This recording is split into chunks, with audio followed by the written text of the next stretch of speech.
Right, we're back at it again with the blind poker. I've tried to get the camera positioned better this time so that we can see the cards. So I've just sat down at this table. It took me a few hands to get adjusted, so I've just been folding. So when we've got a limp under the gun, this is usually a weak range. It's obviously a regular player. This is also a very weak isolation. So this is a spot that I would actually ISO quite wide for a decent size sort of thing. I expect loose-ish kind of players to call some of the time under here, and they're going to have like pocket 4s, 5s, 6s, 7s. For this weak open. Oh, okay, that's fine. If he'd ISO'd bigger, I would have just folded that spot.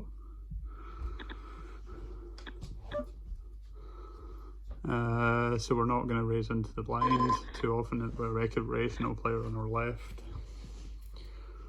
We're going to see, we will test it at some point and see how much he's defending his blinds.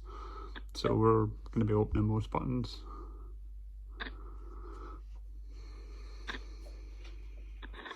Okay, so when he calls out the small blind, he's going to have some like offsuit ace, ace X and stuff like that. He's also got a load of other things, so we're just going to range bet to start this.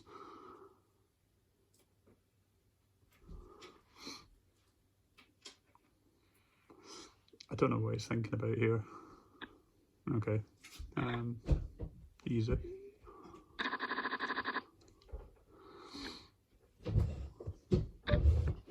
Something that I'm usually aware of at this sort of time that I'm doing this, you're going to have a couple of regulars on. Sometimes I'll have a look around the table. So I've got Mexico, Thailand, Switzerland, Ukraine, Brazil.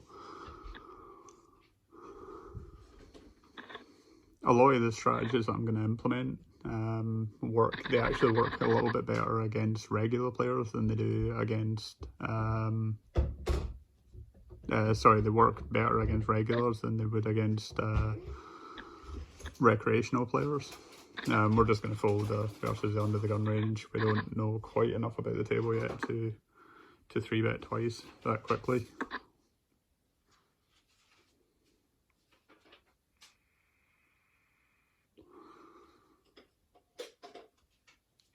It's not an ideal setup because I can kind of see a flash of a card when it's getting dealt to me, but I'm not paying any heed to that at all. I don't actually really see it, so I'm effectively just obviously blind. I'm not sure why. The last video I did, I didn't have that. Like, I know I got dealt a black card. I think it was a black card there.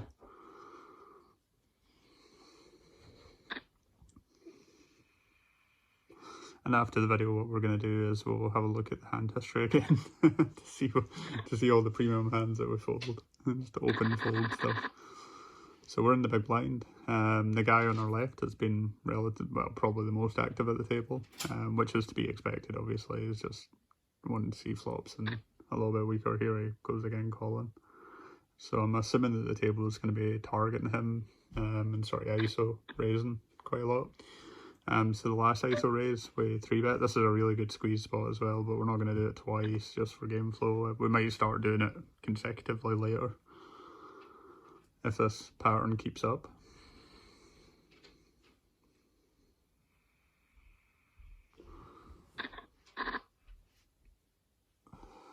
Okay, so again, I'm assigning the same sort of range to the limp, where he's going to have like a lot of pocket pairs, and in this case he could actually have ace X offset, like ace 4 offset, something like that. Recreationals love to limp call like offset weak aces and stuff like that, and even like ace 7 offset and stuff like that. They love to do it. So if that is the case where he's got that kind of range, then he's just turned us straight after getting raised. And then the lead is, it's like a probe bet. I think recreationals do this they've no intention of folding here to a raise. They're actually encouraging a raise some of the time. Sometimes they do it with like pocket 7s and 8s, and they're just trying to see where they're at, quote unquote, but must have been the case in this one.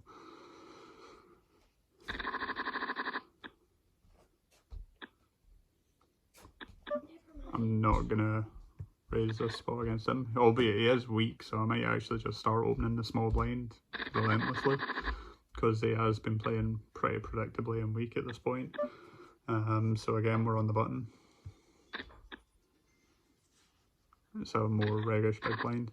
So this is a texture where you can bet sort of range for a very, very small size, not even 30%, like 25, and you can take it for 3 streets like that. It's kind of, I don't feel like people play back quite enough on this board. When he calls, he's going to be calling with a lot of sort of Queen X. I expect some of his flushes to raise off here, so we're actually going to size up turn here. We're going to size up and start putting a lot of pressure on these sort of hands. There we go. So when you take the sort of really small size and like 25% on the monotone boards, what you'll find is the sort of baby flushes will raise off quite frequently. At some point, usually on the flop they do it. So when they just call there, they generally under defend later streets quite heavily.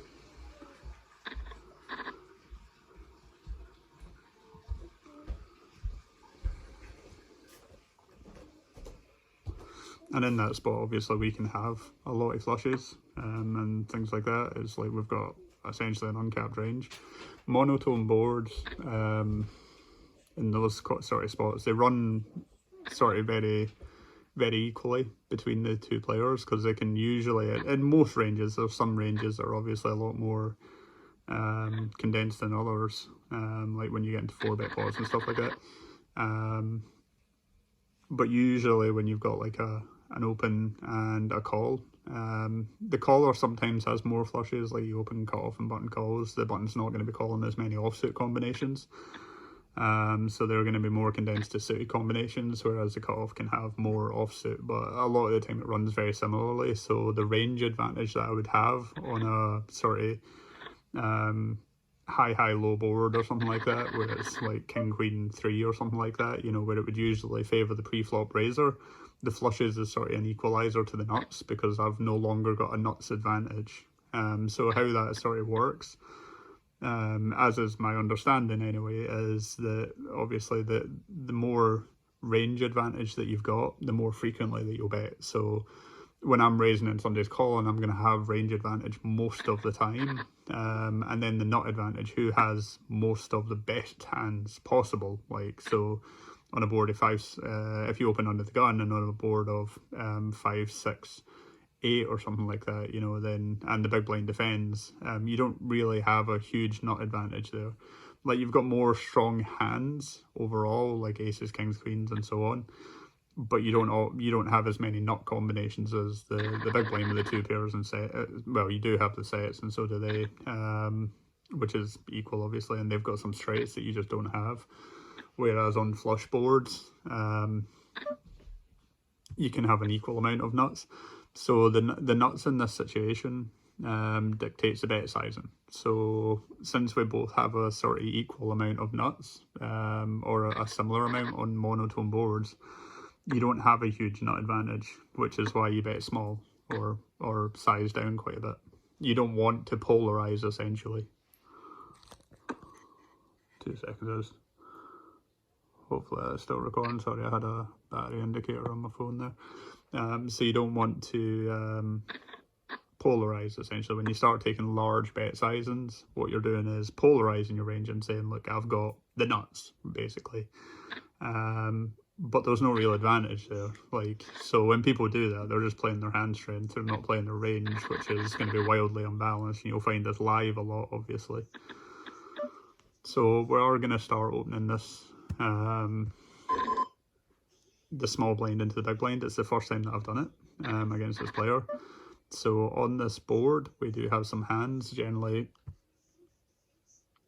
we can range bet or we can size up. I think we size up this spot. We continue on queen, king, ace turns, 9 turns. That's a 9 of spades. I think we continue on this quite a lot. I think we continue for a smaller sizing now.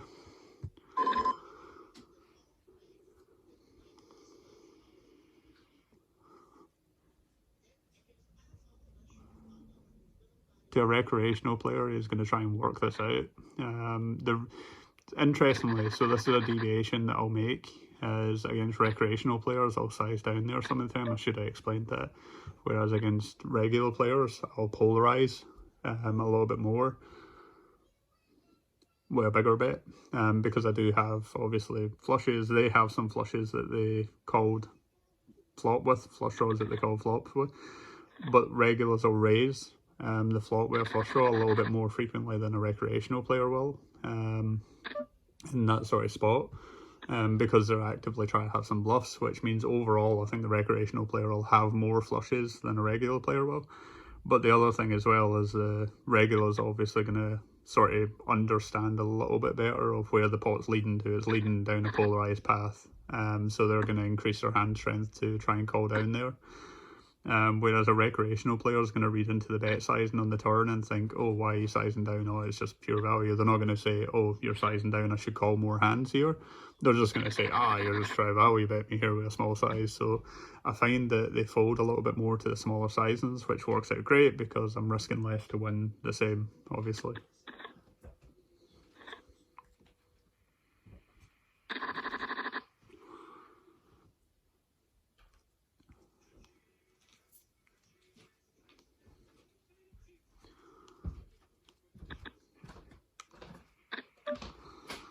Okay, so the button opens.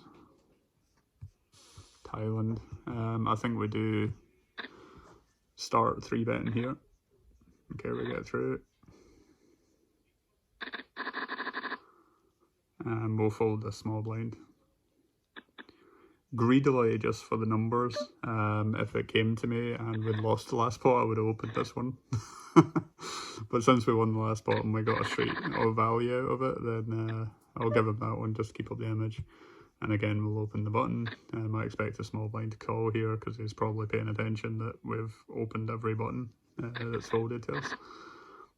So this is a board that we're going to check back and hope for a favourable turn. We're not going to bluff into this one. Okay, never mind. We'll just give it to him. We'll just pretend that we're a weak player here that just folds to every lead. And then when we carry on and float that lead the next time, we're going to get a little bit more credit.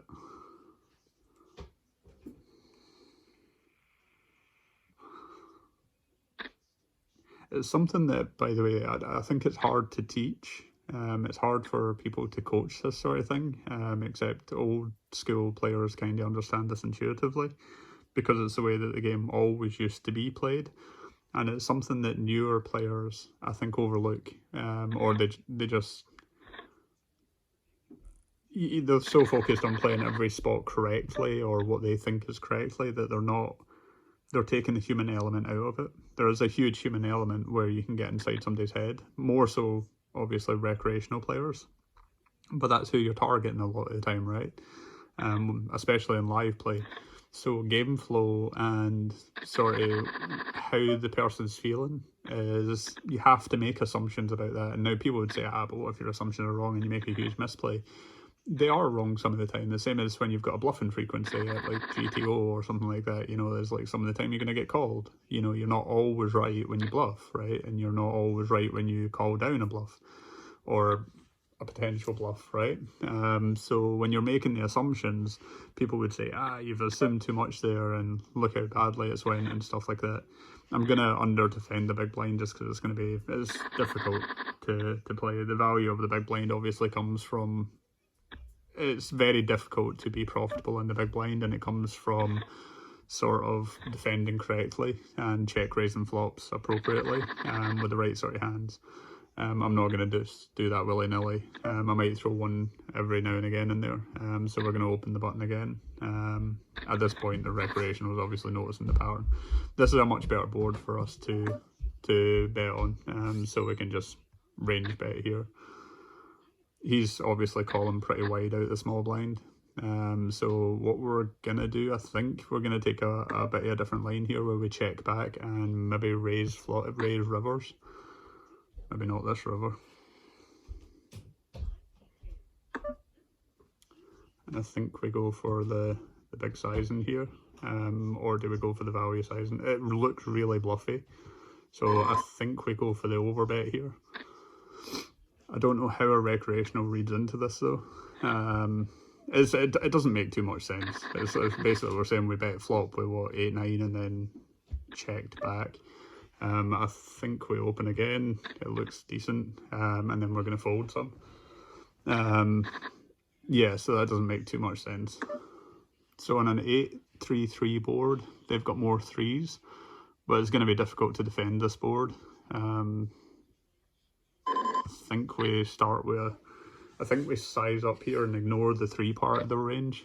So he's raising in this spot. So you can raise some threes, some flush draws.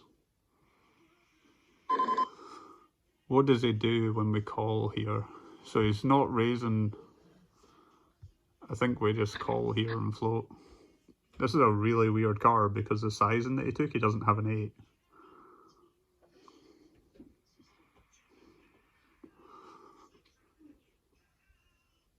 When he check raises that size, he's saying he's got a 3, not an 8. So this is a very weird card for him to continue on now.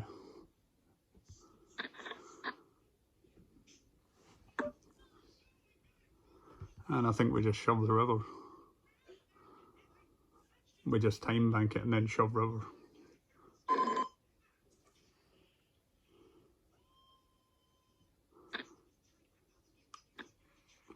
Okay. That was fully shit, wasn't it? Interestingly, if he check raised a different size, he wins that pot.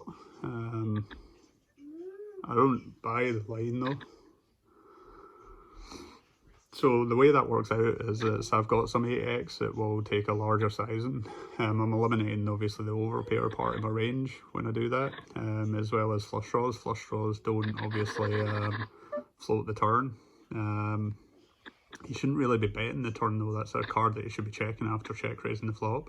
And then turning a 3 into a bluff catcher versus flush draws. So interestingly, if he checked the turn as well, he just wins quite. Girls. I'll be done in a second, okay girls? So if he checked the turn, I just don't bluff the river. I mean, if I could see my cards and I could pick combos and work things out a little bit better, then I'll maybe try and find the bluffs. But in this situation, I'm not going to be doing that. Obviously, I'm just making the most likely assumptions. To finish what I was saying earlier, by the way, that about assumptions, is that people do need to make assumptions about somebody's mental state, how that affects their range. It is very complicated, so we're going to check and try and maybe bluff rivers here. So if it goes check on the flop, I'll maybe stab. Okay, when he bets pot here. So another thing with recreational, this means something different to when a regular bets pot. When they hit the pot button, it's just, they see it as, oh, that's 24 cents. It's a non-bet basically. To a regular, they see it as like, oh, you're betting pot. You know, it's like, I do see it that way, and I'm not going to start investing down a line where somebody's potentially polarizing. We're going to give them that one as well, because it looks like we've been relatively aggressive. So yeah, going back to we'll fold this button as well, if it folds to me. I noticed that a lot of buttons are folding to me, actually, a lot more than usual. These guys are obviously playing a little bit tight. So about the assumptions, some of them are going to be right, some of them are going to be wrong, and then when you're wrong on one of them, you sort of beat yourself up a lot, and as you should, because you need to get better, and you do need to, when you deviate into those realms of exploitativeness, you need to keep yourself in check. So being hard on yourself sometimes is good, not like being really hard and like having a downer and it's like I have to leave the table now because I've made a bad assumption and it's, you know, it's putting me on a downer. But you have to be critical of it, is a better word, because it's easy to fly off into the realms of assumptions and then start going too far. But then people will say, sorry, an unverified, well, if it's verified, it's not an assumption, but when the assumptions that I make about people, like you've heard some of them here, about people's mental states, and on the last video, whether or not somebody's on tilt or how tilted they feel exactly, those are all assumptions. Most of the time I feel like they serve me really well to do that sort of thing, And every now and again, the assumption's wrong, right? But we do that all the time in poker. We have to assume what our villain's range is in order to make the best play possible. So on that last board, for example, where I shoved river as a bluff, well, I'm assuming it was a bluff, I might have had an 8, you never know. When I'm assuming his, wouldn't that be great though if I shoved the river there? I shoved the river there totally blind and turned up with an 8 and he calls. That'd have been great. But we're making assumptions all the time about people's ranges. I'm assuming that he doesn't bet a 3 on the turn. I'm assuming that he doesn't check raise an 8 to that size and flop, right? Because people are going to respect that I've got aces, kings, stuff like that. You know, I could have strong hands, and it seems a bit of an overplay to just take an 8, the 8 ball, and check raise it to that size. It seems like he's saying that he's got flush draws and 3s only. And then when he bets the turn, I think he's more weighted towards flush draws than he is 3s. The reason for that is because a 3 just usually turns into a bluff catcher on the turn there, because obviously the 8 paired is going to be difficult for me to continue with over pairs, and therefore I'm going to be, you know, I mean, I'm most likely going to be calling 8s there. I would still call over pairs, but the pool doesn't know that sort of thing, you know, so they're going to play that spot a little bit more timidly. Okay, we'll check the big blind. And this is a board that I don't expect him to connect with too frequently. So I think we just overbet turn here. I don't know what to do if he calls here. I expect him to be limping like the ace X offsuit combos under the gun, like I said earlier. Not as much like... So what recreational players do is they take, oh no, we just fold the small line because we just overbet against him again.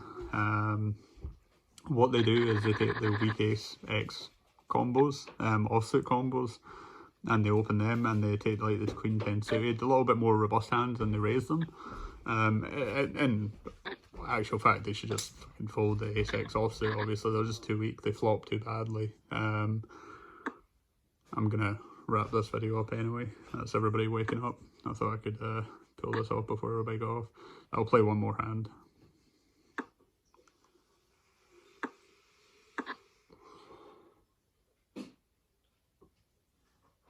It's a very passive table overall though. This is the kind of table that this sort of thing actually works pretty well on. I never cherry picked any of the tables. I literally just opened the first table. Like, my table selection's always been terrible. Like, I'll sit down at tables full of regs and then have regular battles and stuff like that, and then if I get a good that's a recreational left anyway, so it's a good time for us to, mind you, I think I beat these guys, because these guys have been very passive. I say that and I'm about to get 3-bet out of the small blind and then fold the last hand. Never mind. So we'll set out the next hand. So we're 14.30, so we won $4.30. So was that just under half a stack, like 43 big blinds obviously. In the last video we won like, what, 30 big blinds, something like that. So we're almost a stack up without seeing our cards at this point. And that's just the deficiency of these tables. And look at this, the table's breaking now because this recreational player left. Like, it's not exactly as if they were heavily exploiting him or anything like that. They were just folding the entire time. Oh well, and that's the table broke anyway, so